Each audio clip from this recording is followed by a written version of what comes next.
फिर से डिसकंटिन्यू होगा तो सॉरी। तो जो पहला हम लोग साल में पहला अगर कोई बॉन्ड में इन्वेस्ट किए हैं तो वो हमको बॉन्ड 10% देगा अगला 5 साल तक का।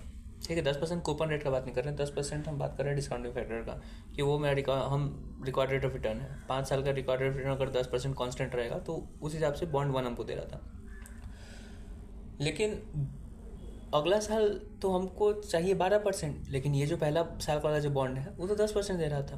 तो हमको दूसरा बॉन्ड खरीदना होगा। दूसरा बॉन्ड खरीदने के लिए हम क्या करेंगे कि ये बॉन्ड को ये बॉन्ड हटा देंगे, या फिर भले ही इस बॉन्ड में पैसा डाल के दूसरा बॉन्ड फिर खरीदना होगा। तो हमको दो अलग बॉन्ड को खरीदना होगा, करेक्ट। तब जाके हमको मिलेगा actual market rate of return जो है, उस हिसाब से हमको डिस्काउंट मिलेगा, उस हिसाब से हमको रिटर्न मिलेगा, करेक्ट है, क्लीन। सो बात करते हैं कि इंट्रिंसिक वैल्यू कैसे निकालेंगे। फिर समझा तो दिया कैसे निकालेंगे इंट्रिंसिक वैल्यू अगर अलग अलग रिक्वायर्ड रेट ऑफ रिटर्न है। तो बहुत इजी है भाई, बहुत ज़्यादा इजी है। अगर हम 3 साल तक के लिए 3 बॉन्ड खरीद रहे हैं, ठीक है, 3 अलग अलग बॉन्ड है और तीनों बॉन्ड पे हमको सेम इंटरेस्ट मिल रहा है, 100 रुपया तीनों साल मिल रहा है। लेकिन तीनों बॉन्ड पे हम इसलिए इन्वेस्ट किए क्योंकि 3 साल में मेरा पहला साल 10% KD था, दूसरा साल 12% KD था, तीसरा साल 14% KD था। तो इंट्रिंसिक वैल्यू कैसे निकालेंगे, ऐसे निकालेंगे। पहला साल का जो डिस्काउंटिंग फैक्टर होगा 10%, उस हिसाब से एक साल का डिस्काउंटिंग फैक्टर कर देंगे। ईयर 1 एंड पे हमको 100 रुपये जो मिलने वाला है उसको डिस्काउंट करेंगे हम लोग 10% से एक साल के लिए, तो डे 0 पे उसका वैल्यू आ गया। फिर सेकेंड ईयर एंड पे जो 100 रुपये आने वाला है उसको कैसे डिस्काउंट करेंगे, एक साल के लिए 12% से, और फिर 12% से जब डिस्काउंट हो गया तो इसको फिर डिस्काउंट करेंगे हम लोग 10% से, क्योंकि पहला साल हमको 10% ही मिल रहा था, मार्केट में कहीं भी 12% नहीं मिल रहा था, इसलिए तो हम इसमें इन्वेस्ट किए थे 10% में, हाईएस्ट था। अगला साल हाईएस्ट 12% है, तो अगला साल 12% पे रिटर्न थी इन्वेस्ट किए। तो सेकेंड ईयर का जब सेकेंड ईयर एंड पे जो वैल्यू आया उसको डे 0 पे ले जाना, तो कैसे ले जाएंगे, पहले ईयर 1 एंड पे लाओ उसको 12% पे डिस्काउंट करके, फिर ईयर 1 एंड पे जो आ रहा है उसको फिर डिस्काउंट करो 10% से, तब जाके एक्चुअल आएगा कि सेकेंड ईयर एंड पे जो वैल्यू आ रहा है उसका एक्चुअल डे 0 प्रेजेंट वैल्यू आएगा, करेक्ट। फिर थर्ड ईयर एंड पे जो 100 रुपये आ रहा है उसको कैसे डे 0 पे ले जाएंगे। थर्ड ईयर एंड पे जो आ रहा है उसको डिस्काउंट करेंगे एक साल से, कितना परसेंट है, 14%, क्योंकि तीसरा साल पे कितना मिल रहा था, 14%। तो 14% से डिस्काउंट करके तुम सेकेंड ईयर एंड पे वैल्यू ले आया। सेकेंड ईयर में कितना तुमको मार्केट दे रहा था, 12%, तो जो सेकेंड ईयर एंड पे जो वैल्यू आया उसको फिर डिस्काउंट करो 12% से। फिर ये जो फर्स्ट ईयर एंड पे जो तुम्हारे पास वैल्यू आ रहा है उसको कैसे डिस्काउंट करोगे, उसको डिस्काउंट करना 10% से, तब जाके डे 0 पे आएगा किसका वैल्यू, जो थर्ड ईयर एंड पे 100 रुपये आ रहा था। हम लोग ऐसे क्यों कर रहे हैं, इसीलिए कर रहे हैं क्योंकि मार्केट में हाईएस्ट रिटर्न 10% था पहला साल, तो पहला साल हम 12% से डिस्काउंट नहीं कर सकते हैं, इवन तो सेकंड ईयर में 12% मिल रहा है। भाई सेकंड ईयर में 12% मिल रहा है ना, फर्स्ट ईयर में तो 12% नहीं मिल रहा है। तो जब तुम क्या करोगे, 1/1.12 इक्वल टू करके सीधा 100 को अर्थी कर दोगे, तो तुम्हारा ये अजम्पशन रहेगा कि पहला साल भी 12% मिल रहा था, पहला साल 12% नहीं मिल रहा था, कितना मिल रहा था, 10%। इसलिए जब सेकेंड ईयर का वैल्यू डे 0 पे तुमको लाना होगा तो सेकेंड ईयर का जो डिस्काउंटिंग फैक्टर है उससे करो, फिर इसको फर्स्ट ईयर के डिस्काउंट फैक्टर से मल्टीप्लाई करो, तब जाके एक्चुअल वैल्यू आएगा, करेक्ट, क्लीन, ठीक है ना, एकदम करेक्ट। वही चीज़ समझाने के लिए हम एक टेबल भी बनाए थे जो तुमको क्लीनली ये बात समझाएगा। बताते हैं वो टेबल है कहाँ। हाँ, वो टेबल है तुम्हारा, देखो क्वेश्चन नंबर 40 में हम बनाए हैं, तुम्हारा पेज नंबर 84 पे है कि जब हम इंट्रिंसिक वैल्यू निकाल रहे हैं तो हर साल भले ही हमको 90 रुपये आ रहा है, लेकिन डे 0 पे प्रेजेंट वैल्यू निकालने के लिए क्या करेंगे, पहला साल 12% मिल रहा है तो एक साल के लिए 12% कर देंगे, लेकिन दूसरा साल रेंट पे हमको 90 रुपये मिल रहा है तो उसको डे 0 पे करने के लिए क्या करेंगे, सेकेंड ईयर का जो प्रीवी फैक्टर है उससे पहले डे 1 पे लाएंगे, फिर लेके जाएंगे फर्स्ट ईयर के जो पीवी फैक्टर है उससे मल्टीप्लाई करके लाएंगे, करेक्ट। तो उसका प्रेजेंट वैल्यू टेबल में ऐसे बनेगा, कैसे समझा, पहले मान लेते कि 90 रुपये सेकेंड ईयर एंड पे मिल रहा है, तो उसको फर्स्ट ईयर एंड पे प्रेजेंट वैल्यू पे लाने के लिए क्या करेंगे, 90 इंटू 1/1.1125, तो आया 80.89, लेकिन ये ईयर 1 एंड पे प्रेजेंट वैल्यू, अब इसको डे 0 पे ले जाना है, तो डे 0 पे लाने के लिए किससे डिस्काउंट करना होगा, जो एक साल तक जो डे जीरो से फर्स्ट ईयर एंड तक, अभी तो यहाँ पे आया है वैल्यू मेरे पास डे जीरो सेकंड ईयर से यहाँ पे हम डे वन पे लाए, ईयर वन पे लाए हैं, ईयर वन एंड पे। अब ईयर वन एंड से हमको यहाँ ले जाने के लिए जो इस ईयर में पहला साल में जो डिस्काउंट करता है उससे हमको डिस्काउंट करना होगा। पहला साल डिस्काउंट कितना था 0.892, तो इसको करो इंटू 0.892 कर दो या फिर 1/1.12, दोनों तो सेम होता है, तो इंटू 1/1.12 करते हैं। 72.23 कैलकुलेटर में और कॉपी में 72.09। करेक्ट। तो ये प्रेजेंट वैल्यू टेबल से है सिखाया हुआ, तो ये एक्चुअल फॉर्मेट है, ठीक है। मतलब ये समझने का कॉन्सेप्ट है, लेकिन एक्चुअल में सर कैसे सिखाए हैं, भाई, अगर सेकेंड ईयर एंड पे जो वैल्यू आ रहा है, सेकेंड ईयर एंड पे जैसे कि 100 रुपये आ रहा है, सेकेंड ईयर एंड पे 100 रुपये आ रहा है, उसको डे जीरो पे ले जाना है। पहला साल सेकेंड ईयर कुछ और डिस्काउंट फैक्टर, पहला साल कुछ और डिस्काउंट फैक्टर, तो कैसे निकालें प्रेजेंट वैल्यू डे जीरो पे, अगर प्रेजेंट वैल्यू टेबल नहीं बनाएंगे तो, क्योंकि जब प्रेजेंट वैल्यू टेबल बनाओगे तो देखो कैसा बड़ा बनता जा रहा है। फर्स्ट ईयर का present value factor, second year का प्रेजेंट वैल्यू, फिर थर्ड ईयर का, ये बहुत लंबा चला जाएगा। अगर 5 साल का हो गया या 10 साल का हो गया तो कैसे करोगे? इसके लिए सर सिखाया है क्या, जो हम लोग सीखे थे, ये जो प्रेजेंट वैल्यू फैक्टर है 0.909 कैसे आता है, 1/1.10, 0.909। करेक्ट। अगर हमको 100 रुपये का एक साल का चाहिए, अगर 100 रुपया एक साल के फर्स्ट ईयर रेंट पे मिल रहा है, उसको डिस्काउंट करना है 10% से, तो हम क्या करते हैं 100 रुपये इंटू 0.909। एक्चुअल में हो क्या रहा है, 100 रुपया into 1/1.10 raised to power 1। Correct, clean. 100 रुपये इंटू 1/1.10 रेस्ट पावर 1 हो रहा है। तो एक्चुअल में और क्या हो रहा है, 100 इंटू 1 कर रहे हो तो 100 डिवाइडेड बाई 1.10 रेस्ट पावर 1 हो रहा है। वही अगर सेकेंड ईयर रेंट पे अगर 100 रुपये आ रहा है और डिस्काउंटिंग फैक्टर अभी भी 10% है, तो हम लोग क्या करते हैं 1/1.10 इक्वल टू रेस्ट पावर 1 हो गया, इक्वल टू रेस्ट पावर 2 हो गया। तो 2 साल के एंड पे जो प्रेजेंट वैल्यू फैक्टर 0.826 वो आ गया तुम्हारे पास। तो 0.826 को 100 से मल्टीप्लाई कर दे तो एक्चुअल में क्या हो रहा है, 100 इंटू 1/1.10 रेस्ट पावर 2। इसको और कैसे बोल सकते हैं, 100/1.10 रेस्ट पावर 2। करेक्ट। तो प्रेजेंट वैल्यू टेबल की जगह हम लोग क्या कर सकते हैं, 100/1.10 रेस्ट पावर 2 कर देंगे। प्रेजेंट वैल्यू टेबल में क्या करेंगे, 100 इंटू 0.826। 826 क्या है, सेकेंड ईयर का पी फैक्टर ऑफ 10%। तो वही चीज़ में सर सिखाए हैं कि पहला साल का निकालना है तो जो कैश फ्लो है वो ले लो, जैसे 100 रुपये डिवाइड बाई 1+R जो रेट है तुम्हारा, रेस्ट पावर 1। करेक्ट। हमारे जो बॉन्ड फॉरवर्ड रेट है इसमें हमको क्या करना है कि सेकेंड ईयर का जो रेट है उससे सेकेंड ईयर को डिस्काउंट करना है, फिर जो फर्स्ट ईयर का रेट है फिर उसको डिस्काउंट करना है, फिर प्रेजेंट वैल्यू आएगा। तो प्रेजेंट वैल्यू टेबल में हम लोग क्या कर रहे थे कि सेकेंड ईयर में देखो 90 इंटू 0.892 इंटू 0.898, तब आ रहा था 72। अगर ये प्रेजेंट वैल्यू टेबल ना बना के वही वाला फॉर्मूला लगा दे तो क्या करना होगा, बहुत आराम से कैश फ्लो मान लेते हैं 90 रुपया इंटू 1/1.12 रेस्ट पावर 1। ठीक है, मान लेते हैं कि हम लोग सेकेंड क्लीनली तुमको समझा रहे, ठीक है, 2 साल है ये second year and, first year and, day 0। ठीक है, सेकेंड ईयर एंड पे तुमको आ रहा है 100 रुपया, इसको लाना है पहले तुमको फर्स्ट ईयर एंड पे। तो क्या करोगे तुम, जो 12% का यहाँ डिस्काउंटिंग फैक्टर था उसके second year and first year,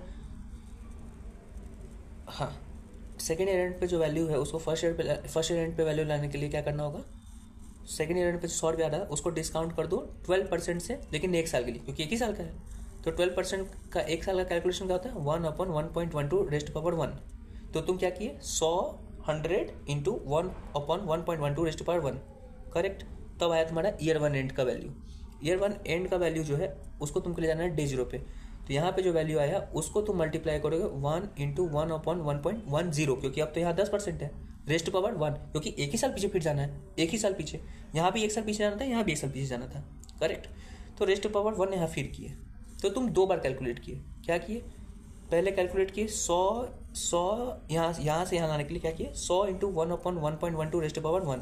फिर जो वैल्यू आया उसको फिर तुम मल्टीप्लाई किए कि ये जो अमाउंट हुई 100 इंटू 1/1.12 रेस्ट पावर 1 जो वैल्यू आया है उसको फिर तुम किससे मल्टीप्लाई करोगे, जो वैल्यू आया इंटू 1/1.10 रेस्ट पावर 1, तब आंसर आ जाएगा तुम्हारा प्रेजेंट वैल्यू। करेक्ट, डे 0 का वैल्यू आ जाएगा। तो तुम क्या किए, हम अगर कॉपी में बनाए उसको, जैसे 100 रुपया आया सेकेंड ईयर एंड पे, इंटू इसको फर्स्ट ईयर एंड पे लाने के लिए तुम क्या किए 100 इंटू 1/1.12 रेस्ट टू पावर 1। तो कितना आता है 100 लो बना के बताते हैं कितना आता है। 1/1.12 इंटू 100, तो तुम्हारे पास आया 89.2। वही फर्स्ट ईयर एंड पे है। अब इसको तुमको ले जाना है डे 0, तो फिर क्या करोगे, इंटू 1/1.10 रेज़ टू पावर 1, क्योंकि फिर एक ही साल पीछे जाना है। इसको पीछे जाओ एक साल पीछे, तब आया तुम्हारे पास 81.16। करेक्ट। ये देखो यहाँ पे हम रेड पेन से इसको गोल करके बना देते हैं, ब्रैकेट बना दिए, उसको समझ लेना, ठीक है। स्टार मार्क भी दे दिए। करेक्ट। तो ये जो इतना बड़ा जो किए है 100 into this, present value table में यही करते थे। 100 इंटू 1.12 का जो प्रेजेंट वैल्यू फैक्टर है 0.898 वो किए, तो देखो आंसर आया तुम्हारा। फिर उसको किए तुम ऐसे करके। करेक्ट। लेकिन पीवी टेबल नहीं बनाना है, हमको फॉर्मूला से सीखना है। तो फॉर्मूला इतना बड़ा जो फॉर्मूला आया, पहले 89.2 निकाले, फिर 81.16 पे है। इसको अगर कंबाइन करना चाहेंगे तो क्या करेंगे, बहुत ईजी है भाई। नीचे देखो करते हैं, 100/1.12 किए, जो वैल्यू आया उसको मल्टीप्लाई कर दिए किससे, 1/, ये क्या 1 भी छोड़ दे, यहाँ 1 करो, हाँ यहाँ 100 करते हैं, ठीक है। 1/1.10 रेज़ टू पावर 1, ये भी रेज़ टू पावर 1। तो आंसर क्या, तो फॉर्मूला क्या बना, 100 into 1 divided by 1.12 raise to power 1 into 1/1.10 raise to power 1। इसको और छोटा करते हैं, 100 बाहर ही रखते हैं, इंटू 1 इंटू, जब मल्टीप्लाई होता है फ्रैक्शन में तो क्या करते हैं, ऊपर वाला से, नीचे वाला नीचे वाले से। तो 1 इंटू 1, नीचे वाला को नीचे से कर दो, 1.12 हम सॉल्व नहीं करेंगे, raise to power 1 into 1.10 raise to power 1। इसको और छोटा कैसे कर सकते हैं, 100/1.12 raise to power 1 into 1.10 raise to power 1। आ गया ना भाई, क्या है, 100 divided by 1.12 raise to power 1 into 1.10 raise to power 1। यही तो फॉर्मूला तुम्हारा देखो दिया हुआ है, क्वेश्चन नंबर 41 देखो, या फिर तुम आ जाओ यहाँ पे, सर जो फॉर्मूला दिए हैं कहाँ पे, पेज 83 पे। सेकेंड ईयर का जब डिस्काउंटिंग कर रहे हैं सर, तो देखो कैसे क्या वैल्यू आया है। देखो कैश फ्लो, सेकेंड ईयर का कैश फ्लो, तो 100 रुपये मान लेते हैं कि सेकेंड ईयर पे 100 रुपये मिल रहा है, डिवाइडेड बाई 1 + R1, जो पहला साल का रेट था वो, तो हमारा पहला साल का रेट 1.10 था, हम वो लिए हैं, इंटू क्या कर रहे हैं, इंटू सेकेंड ईयर का जो पी डिस्काउंट KD था वो 12% वो, और दोनों का जो रेस्ट ओवर एन जो है, जो टाइम वो कितना है, एक ही साल है, देखो एक साल। वही तो आंसर है तुम्हारा, cash flow divided by 1 + R1 raise to power 1 into 1 + R2 raise to power 2, raise to power 2 नहीं, रेज़ टू पावर 1 आ गया तुम्हारा। ये सेकेंड ईयर का जो कैश फ्लो था उसका डे 0 PV तुम निकाल दिए बिना using PV table. Correct. Correct. ऐसे आंसर निकलता है तुम्हारा, समझे, समझ गया भाई। तो ये तुम समझा कि ये क्या समझा तुम कि भाई अगर ये प्रैक्टिकल क्वेश्चन था, प्रैक्टिकल था कि भाई हर साल अलग अलग KD होगा, और अलग KD क्यों, क्योंकि हर साल अलग इन्फ्लेशन होगा, और जब हर साल अलग मेरा KD होगा तो हम उसको इंटेंसिटी वैल्यू कैसे निकालेंगे, वो सीखे तुम। और तुम वो वाला फॉर्मूला नहीं यूज़ कर सकते डिफरेंट यील्ड वाला, क्योंकि उसमें हम ये एज्यूम करके चलते हैं कि पहला साल भी वही रेट मिल रहा है जो सेकेंड ईयर तुम सोच रहे हो, लेकिन हमारे प्रैक्टिकल सिचुएशन में पहला साल वो रेट नहीं मिल रहा था, पहला साल 10% मिल रहा था, दूसरा साल 12% मिल रहा है। तो 12% का जब डिस्काउंट निकालोगे सेकेंड ईयर एंड का वैल्यू, सेकेंड ईयर एंड पे जो वैल्यू आ रहा है उसको जब डिस्काउंट करोगे डे 0 के लिए, तो दोनों साल को तुम 12% डिस्काउंट नहीं कर सकते हो। पहला साल को, सेकेंड ईयर को 12% से डिस्काउंट करना होगा, और पहला साल को तुमको 10% से करना होगा, क्योंकि पहला साल तुमको 10% नहीं मिल रहा था, 12% नहीं मिल रहा था। तो वो डिफरेंट यील्ड थियोरेटिकल क्वेश्चन है, ये प्रैक्टिकल क्वेश्चन है, समझे। दिमाग में दो चीज़ क्लियर हुआ कि प्रैक्टिकली क्या हो रहा है, थियोरेटिकली क्या हो रहा है, और एक और चीज़ क्लियर हुआ होगा कि हम लोग डिफरेंट यील्ड रेट, वो थियोरेटिकल क्वेश्चन है और ये अलग क्वेश्चन है।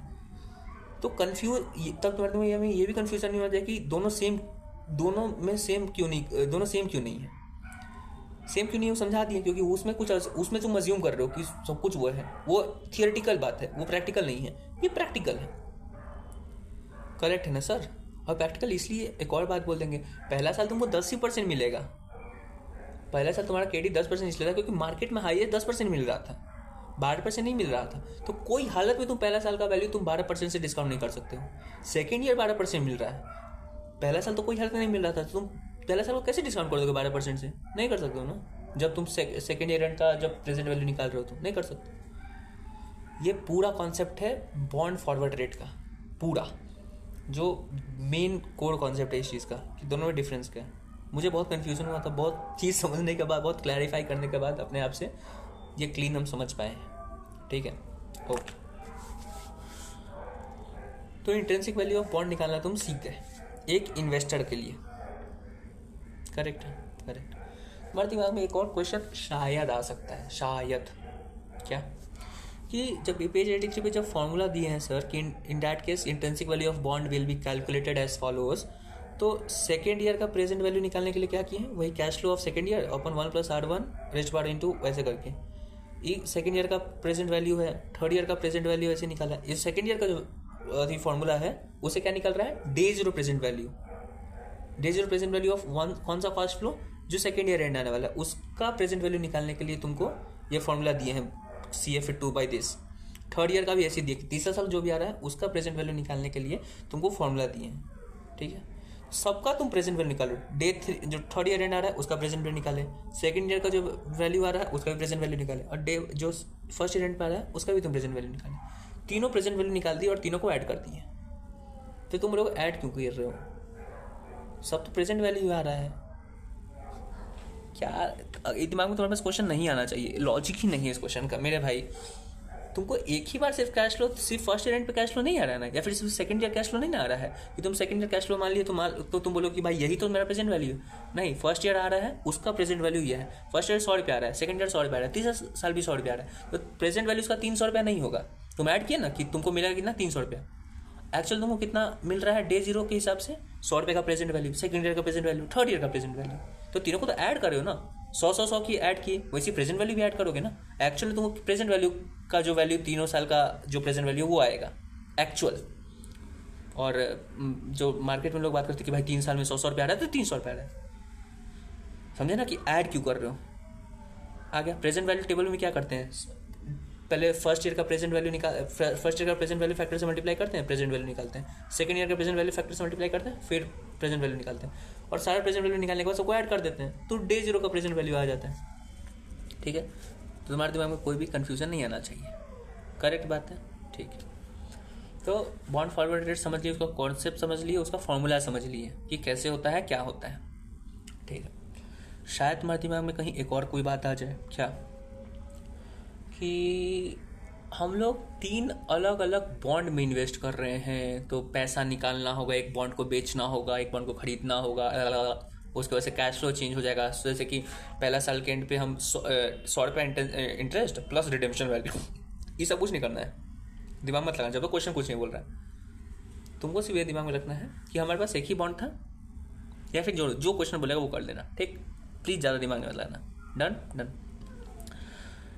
इसको अब हमको ऐसा फील हो रहा है कि क्वेश्चन के लिए अलग से एक लेक्चर बनाए, क्योंकि 3 अलग अलग लेक्चर बन चुका है।